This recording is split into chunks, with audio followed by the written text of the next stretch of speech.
નમસ્કાર, હું છું કૃપાલાલ. ખબર ગુજરાતમાં આપ સૌનું સ્વાગત છે. આપણે જ્યારે મેવાડ પર ની વિઝિટ માટે આવ્યા છીએ ત્યારે આપ સૌ જાણીએ છીએ કે કુંભલગઢ અને તેનો ઇતિહાસ શું છે. ત્યારે આજે આપણે જે નાના નાના પ્લેસો છે કે જે અહીંના લોકલ સાઇટ સીન છે તે અહીંના લોકલ લોકો પાસેથી ખૂબ મહત્ત્વની એવી વાતો કે જે આપણે કદાચ એનાથી અજાણ છીએ, તો આજે આપણી સાથે જોડાયા છે લોકલ એવા જે લોકેશજી. તો તેમની પાસેથી આપણે અરાવલી હિલ્સ છે એ અને मेवाड़ અને मारवाड़ कई रीते अलग पड़े छे तेना विषय खास बातचीत करीशू. खबर गुजरात में आपका स्वागत है. जैसे ही आपने हमें आगे बताया वैसे ही जो अरावली हिल्स है उसके बारे में और जो मेवाड़ और मारवाड़ का जो इतिहास है उसके बारे में आप क्या बताएंगे? ये पीछे की तरफ जो आप मेरे पहाड़ देख पा रहे हैं ये अरावली हिल्स का व्यू पॉइंट माना जाता है.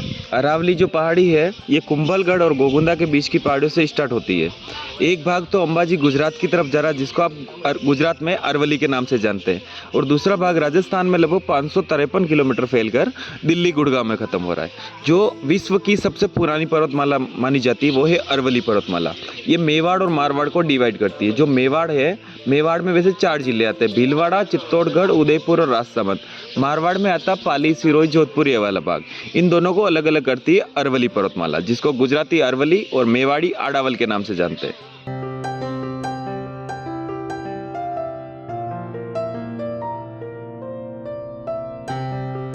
તો જે રીતે આપણે આગળ પણ જોયું કે મેવાડ અને મારવાડ ને જે રીતે અરવલ્લી હિલ્સ છે કઈ રીતે અલગ કરે છે, તો હવે આગળનો ઇતિહાસ પણ અહીંયા આપણે જોઈએ કે અહીંયા આપણે જોઈ શકીએ છીએ કે કુંભલગઢનો જે ફર્સ્ટ ગેટ છે અહીંયાથી આપણને દેખાય છે. તો ચાલો અહીંના જે લોકલ છે એમની પાસેથી આપણે અહીંના જે ફર્સ્ટ गेट સાથે જોડાયેલા જે ઇતિહાસ છે એના વિશે વાત કરીએ.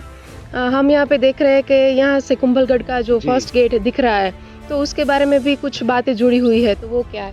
जब कुछ लोग ऐसा मानते हैं जब अपना देश आज़ाद नहीं हुआ था उस समय कुंभलगढ़ फोर्ट जाने के लिए इसी गेट का यूज़ करते थे. जितने भी लोग हुआ करते थे, जितने भी राजा थे, वो आने जाने के लिए इसी गेट का यूज़ करते थे. फिर जब कुंभलगढ़ फोर्ट भारत सरकार के अधीन हो गया था 1952 में, सरदार वल्लभ भाई पटेल जब भारतवर्ष की 562 रियासत एक करी थी, उस समय कुंभलगढ़ फोर्ट भी भारत सरकार के अधीन हो गया था.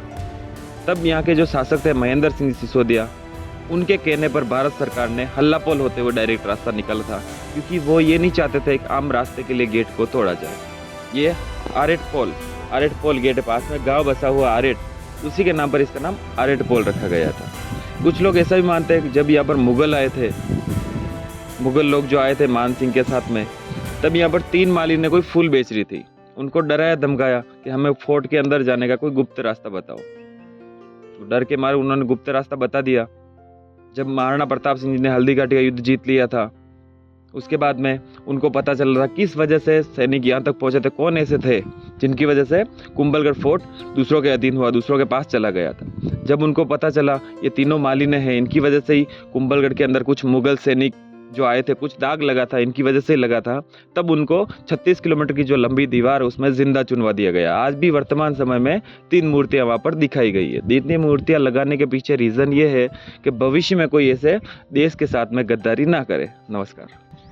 તો જે રીતે આપણે જોયું કે કુંભલગઢ ની જે કંઈ પણ ટુરિસ્ટ વિઝિટ કરવા માટે આવે છે તો એ વિઝિટ છે એ હલ્લાપોલથી શરૂ થાય છે, જ્યારે જેનો ફર્સ્ટ ગેટ છે જે આપણે અહીંયા અત્યારે નિહાળી શકીએ છીએ, જે આપણે અહીંના જે લોકલ સાઇટ સીનમાં જઈએ છીએ ત્યારે આપણને આ ગેટ જોવા મળે છે. ખબર ગુજરાત સાથે જોડાયેલા રહો. જય હિન્દ, જય ભારત.